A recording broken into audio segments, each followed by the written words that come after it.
സിറിയയിൽ സർക്കാർ സേനയും മുൻ പ്രസിഡന്റ് ബഷാർ അൽ അസദിന്റെ അനുകൂലികളും തമ്മിൽ ആഭ്യന്തര കലാപം. 650ഓളം പേർ കൊല്ലപ്പെട്ട് കഴിഞ്ഞു എന്നാണ് റിപ്പോർട്ട് ലഭിക്കുന്നത്. വിമതരുടെ ആയുധം താഴെ വെച്ച് കീഴടങ്ങാൻ പ്രസിഡന്റ് അഹമ്മദ് അൽ ഷറായുടെ അൾട്ടിമാറ്റം. PP ചേരും അന്ത്യശാസനത്തിന്റെ ബാക്കി പറയാൻ. PP James, good morning. Good morning എസ്കേൻ. PP ജെയിംസിനെ ഇന്നലെ കണ്ടല്ലോ. നമ്മൾ രണ്ടുപേരും ഉണ്ടായിരുന്നല്ലോ. ഞാൻ അവിടെ വെച്ച് ഞാൻ കണ്ടത് പ്രേക്ഷകർ TV കൂടെ കണ്ടതല്ലേ, അതല്ല വേറൊരു സ്ഥലത്ത് വെച്ച് PP ഞാൻ കണ്ടു. ആണോ? അതെവിടെ? ചുമ്മാ അമേരിക്കയിലായിരുന്നല്ലോ. അല്ല, ഭക്ഷണപുരയിൽ ഇരിക്കുന്ന കണ്ടു. ഓക്കെ, പറയൂ. പേടിച്ചു പോയി അല്ലേ എസ്കേൻ? അങ്ങനെ പേടിക്കാൻ മാത്രമൊന്നുമില്ല, തുറന്ന ജീവിതമല്ലേ എസ്കേൻ. എസ്കേൻ, ഇപ്പോൾ നമ്മൾ ഇസ്രായേൽ ഹമാസ് യുദ്ധത്തെക്കുറിച്ചും ഉക്രൈൻ യുദ്ധത്തെക്കുറിച്ചൊക്കെയാണ് പറഞ്ഞുകൊണ്ടിരുന്നത്. പക്ഷേ ദുഃഖകരമായിട്ടുള്ള വാർത്ത ഈ ഇസ്രായേലിൻ്റെയും അതുപോലെ തന്നെ പാലസ്തീൻ്റെയൊക്കെ അയൽരാജ്യമായ സിറിയയിൽ നിന്നാണ് വരുന്നത്. സിറിയയിൽ കഴിഞ്ഞ വർഷമാണ് വിമതസേന വലിയ അട്ടിമറി നടത്തി അവിടുത്തെ പ്രസിഡൻ്റായിരുന്ന ബഷാർ അൽ അസാദിനെ പുറത്താക്കി. അദ്ദേഹം റഷ്യയിലേക്ക് പലായനം ചെയ്യുകയായിരുന്നു, അവിടെ പിടിച്ചടക്കിയത്. അവിടെ വന്ന പുതിയ പ്രസിഡന്റ് അഹമ്മദ് അൽ ഷറാ ആണ്. HTSൻ്റെ തലപ്പത്തുള്ള വിമത സേനാ നേതാവാണ് ഇപ്പോൾ ഭരിക്കുന്നത്. ഇപ്പോൾ ഉണ്ടായിരിക്കുന്നത് അവിടുത്തെ ഷിയ വിഭാഗത്തിലെ വളരെ ന്യൂനപക്ഷമായിട്ടുള്ള അലവി വിഭാഗത്തിലെ പ്രദേശങ്ങളിൽ, ലഡാക്കിയ അതുപോലെ തന്നെയുള്ള ടാർട്ടസ് തുടങ്ങിയിട്ടുള്ള പ്രദേശങ്ങളിൽ, അത് മുൻ പ്രസിഡന്റ് ബഷാർ അൽ അസാദിൻ്റെ ജന്മദേശമാണ്. അവിടെ ഈ അലവികൾക്ക് നേരെ സുരക്ഷാ സേന തന്നെ വലിയ മുന്നേറ്റം നടത്തിയിരിക്കുന്നു. അവർ പറയുന്നത് ഇവർ ആയുധം വെച്ച് സർക്കാർ സേനയെയും സർക്കാർ ഓഫീസുകളും കീഴടക്കുന്നു എന്ന് മാത്രമല്ല, ആ പ്രദേശത്തേക്ക് ഇപ്പോഴും ഇപ്പോൾ ഭരിക്കുന്ന സർക്കാരിന് പിടികിട്ടിയിട്ടില്ല. അവിടെ മുഴുവൻ ഈ മുൻ പ്രസിഡന്റിനെ അനുകൂലിക്കുന്ന ആൾക്കാരാണുള്ളത്. അതുകൊണ്ട് തന്നെയാണ് ഇപ്പോൾ പെട്ടെന്ന് 2 ദിവസമായിട്ട് എസ്കേൻ വലിയ ആക്രമണമാണ്.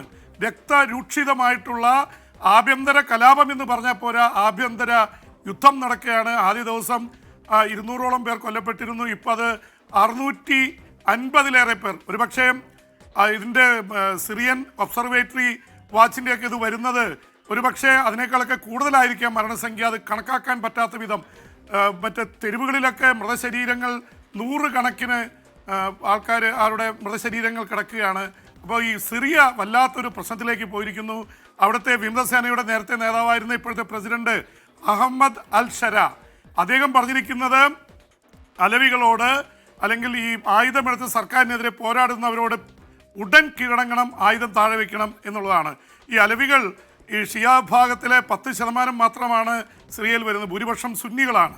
അപ്പോൾ അതുകൊണ്ട് തന്നെ ഈ അലവിയുടെ ഭാഗക്കാരനായ അലവി വിഭാഗത്തിൽപ്പെട്ട ആളായിരുന്നു ഇതുവരെ അവിടെ ഭരിച്ചിരുന്ന ബഷാർ അൽ അസാദ്. അദ്ദേഹത്തിന് റഷ്യയുടെ പിന്തുണയുണ്ടായിരുന്നു, ഇറാൻ്റെ പിന്തുണയുണ്ടായിരുന്നു. നമുക്കറിയുന്ന പോലെ ഇറാൻ ഷിയ വിഭാഗങ്ങൾക്ക് മുൻതൂക്കമുള്ള, പക്ഷെ അവരുടെയൊക്കെ സപ്പോർട്ടുണ്ടായിട്ടും വിമതസേന അവിടെ കീഴടക്കി. ദിവസങ്ങൾക്കുള്ളിൽ മിന്നലാക്രമണത്തിലൂടെ ഈ അഹമ്മദ് അൽ ഷറായുടെ സേന അത് ചെയ്യായിരുന്നു. എന്തായാലും പുതിയ സർക്കാരിന് പിന്തുണ പ്രഖ്യാപിച്ച് കുവൈറ്റും ബഹ്റിനും രംഗത്ത് വന്നിട്ടുണ്ട്.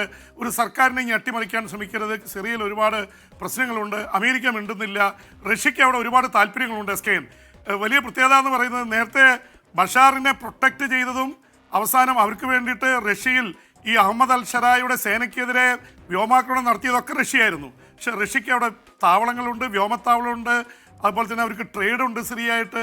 അതുകൊണ്ട് തന്നെ പുതിയ സർക്കാരുമായിട്ട് റഷ്യ നെഗോഷിയേറ്റ് ചെയ്തുകൊണ്ടിരിക്കുകയാണ്. റഷ്യയുടെ പ്രസിഡന്റ് പുടിന് കാര്യങ്ങൾ വളരെ എളുപ്പമാണ്. കാരണം അമേരിക്കൻ പ്രസിഡന്റ് ട്രംപ് പറഞ്ഞു കഴിഞ്ഞു, ഞങ്ങൾക്കിനി ലോകരാജ്യങ്ങളിലൊക്കെ പോയി അവരെ സഹായിക്കാനും സേന ഇറക്കാനും താവളം ഉണ്ടാക്കാനും താല്പര്യമില്ല, ഞങ്ങൾക്ക് കച്ചവടമാണ് പ്രധാനപ്പെട്ടത്. അതുകൊണ്ട് റഷ്യക്ക് വീണ്ടും ഇവിടെ അവർ നെഗോഷിയേറ്റ് ചെയ്തുകൊണ്ടിരിക്കുന്നു. ആ തരത്തിലുള്ള കാര്യങ്ങൾ നടക്കുകയാണ്. സിറിയയിൽ ഇനിയും രക്തരൂക്ഷിതമായിട്ടുള്ള പ്രശ്നങ്ങളുണ്ടാവും.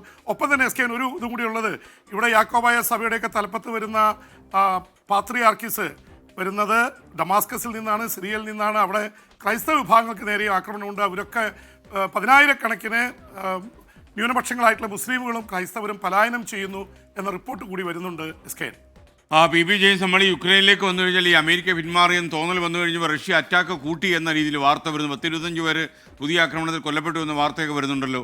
എന്തൊക്കെയാണ് വിവരങ്ങൾ? ഈ ഡൊണാൾഡ് ട്രംപിൻ്റെ ആവേശം നിറഞ്ഞ പ്രതികരണം പുടിന് ആവേശമായോ? തീർച്ചയായിട്ടും എസ്കേൻ പറഞ്ഞു തന്നെയാണ് അതിൻ്റെ ശരി. അമേരിക്ക പിന്മാറിയെന്ന് മാത്രമല്ല, അവർക്കുള്ള ആയുധങ്ങൾ നൽകുന്നത് നിർത്തിവെച്ചു. എന്ന് മാത്രമല്ല ഇന്റലിജൻസ് ഷെയർ അമേരിക്കയാണ് ഏറ്റവും നന്നായിട്ട് രഹസ്യ വിവരങ്ങൾ നൽകിക്കൊണ്ടിരുന്നു യുക്രൈൻ. ഇതാ റഷ്യൻ സേന മിസൈൽ അയക്കുന്നു, അല്ലെങ്കിൽ ഇന്ന സ്ഥലത്തുണ്ട്. ഇതിൻ്റെ മുഴുവൻ ഉപഗ്രഹ ചിത്രങ്ങൾ അടക്കം കൊടുത്തിരുന്നത് റഷ്യയെക്കുറിച്ച് അമേരിക്കയായിരുന്നു. പക്ഷെ ഡൊണാൾഡ് ട്രംപ് അധികാരത്തിൽ വന്നതോടെ റഷ്യക്ക് വളരെ സുഖമായിരിക്കുന്ന കാര്യങ്ങൾ. കാരണം അമേരിക്ക എല്ലാ സഹായം നിർത്തിവെച്ചിരിക്കുക. അപ്പോൾ ഈ തക്കം നോക്കി വലിയ ആക്രമണം നടത്തിയിരിക്കുന്നു Russia. Deadly waves of attack എന്നാണ് പറഞ്ഞിരിക്കുന്നത്.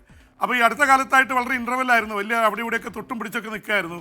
പക്ഷെ ഇത് വ്യാപകമായ ആക്രമണമാണ്. 25-ലേറെ പേർ കൊല്ലപ്പെട്ടു എന്നാണ് പ്രാഥമിക റിപ്പോർട്ട്. 100 കണക്കിന് ആൾക്കാർക്ക് പരിക്ക് പറ്റിയിട്ടുണ്ട്. വ്യോമാക്രമണം, ഡ്രോൺ ആക്രമണം. ഇതിന് ബദലായിട്ട് ഉക്രൈൻ റഷ്യയുടെ ചില ഭാഗങ്ങളിൽ ഡ്രോൺ ആക്രമണം നടത്തിയിട്ടുണ്ട്, അവിടെയും ചിലർ കൊല്ലപ്പെട്ടിട്ടുണ്ട്. പക്ഷെ വ്യാപകമായ ആക്രമണം നടന്നിരിക്കുന്നത് ഉക്രൈനിലാണ് എസ്കേൻ. അപ്പോൾ ഇതിനെക്കുറിച്ച് എസ്കേൻ ചോദിച്ച പോലെ ട്രംപിനോട് മാധ്യമപ്രവർത്തകർ ഈ മണിക്കൂറുകളിൽ ചോദിച്ചു, നിങ്ങൾ ഇപ്പോൾ അവിടെ നിർത്തിവെച്ചതുകൊണ്ടല്ലേ ഉക്രൈനെ ഇത് ആക്രമിക്കാൻ പുടിൻ ധൈര്യം കാണിക്കുന്നതും അത് അഡ്വാൻറ്റേജ് ആയിട്ട് അദ്ദേഹം കാണുകയല്ലേ എന്ന് ചോദിച്ചു പറഞ്ഞു. അത് ഞാനായാലും പുടിനായാലും അത് ചെയ്യില്ലേ, ഒരു അഡ്വാൻറ്റേജ് കിട്ടി അവർ യൂസ് ചെയ്യും. ഇത് യഥാർത്ഥത്തിൽ അമേരിക്കൻ പ്രസിഡന്റ് കൂടി അറിഞ്ഞിട്ടുള്ള ആക്രമണമാണോ എന്ന് പറയേണ്ടി വരും. കാരണം അടുത്ത ദിവസങ്ങളിൽ സൗദി അറേബ്യയിൽ വെച്ച് യുക്രൈൻ്റെ ഉന്നതതല സംഘവും അമേരിക്കയുടെ ഉന്നതതല സംഘവും കൂടിക്കാഴ്ചയ്ക്ക് നിൽക്കുകയാണ്. അപ്പോൾ ഒരു സമാധാനത്തിലേക്ക് നയിക്കാൻ ഉക്രൈനോട്, കണ്ടോ ഞങ്ങൾ പിൻവാങ്ങിയാൽ റഷ്യ കയറി അടിച്ച് നിങ്ങളെ പാപ്പരാക്കി കളയും, ഞങ്ങൾ പറഞ്ഞത് കേട്ട് സമാധാന പദ്ധതിയിൽ ഒപ്പിട്ടോളൂ, ഇല്ലെങ്കിൽ കാര്യങ്ങൾ പെശകാണ് എന്ന് പറയാൻ കൂടി ഇത് ചിലപ്പോൾ റഷ്യയോട് 2 അടി അടിച്ചോളാൻ ട്രംപ് പറഞ്ഞിട്ടുണ്ടോ എന്നറിയില്ല. എന്നാലും ട്രംപ് അത് പരസ്യമായിട്ട് മാധ്യമപ്രവർത്തകരോട് പറഞ്ഞു. എസ്കേൻ എന്ന് വെച്ചിട്ടുണ്ടെങ്കിൽ നിങ്ങൾ സ്വാഭാവികമല്ലേ, ഞാനായാലും പുടിനായാലും ഇങ്ങനൊരു അവസരം കിട്ടി അടിക്കില്ലേ എന്നൊരു ചോദ്യം അമേരിക്കയുടെ പ്രസിഡന്റാണ് ചോദിക്കുന്നത്. പിന്നെ ഇതിലപ്പുറം എന്തൊരു ബ്ലാങ്ക് ചെക്കാണ് പുടിന് വേണ്ടത്. അപ്പോൾ പുടിൻ അത് കൃത്യമായിട്ട് നിർവഹിച്ചുകൊണ്ടിരിക്കുകയാണ്. അതിനിടയിൽ എസ്കേൻ ഈ യുക്രൈൻ യുദ്ധത്തിലെ പോലെ തന്നെ ഇസ്രായേൽ ഹമാസിലും ഒരു പുതിയ സംഭവവാസമുള്ളത്. 2ാം ഘട്ട വെടിനിർത്തൽ ചർച്ച കൈറോയിൽ നടന്നുകൊണ്ടിരിക്കുകയാണ്. ഈജിപ്തും ഖത്തറും മധ്യസ്ഥരായിട്ടുണ്ട്, ഇസ്രായേലും ഹമാസും ഉണ്ട്. പക്ഷെ അതിനിടയിൽ ഇസ്രായേൽ കയറി തെക്കൻ ഗസയിലെ റഫായിൽ ആക്രമണം നടത്തിയിരിക്കുന്നു. 2 പേർ കൊല്ലപ്പെട്ടു, നിരവധി പേർക്ക് പരിക്കേറ്റിട്ടുണ്ട്. വ്യോമാക്രമണമാണ്. കഴിഞ്ഞ ദിവസവും ഇതുപോലെ ആക്രമണം നടത്തിയിരുന്നു. അപ്പോൾ ഗസയിലേക്ക് ഞങ്ങൾ ആക്രമിക്കും, നിങ്ങൾ വേണമെങ്കിൽ ഒപ്പിട്ടോ എന്നുള്ള തരത്തിൽ അവിടെയും ഭീഷണി നടത്തുകയാണ് ഇസ്രായേൽ. എസ്കേൻ. ഓക്കെ, താങ്ക് യു വി ജെയിംസ്.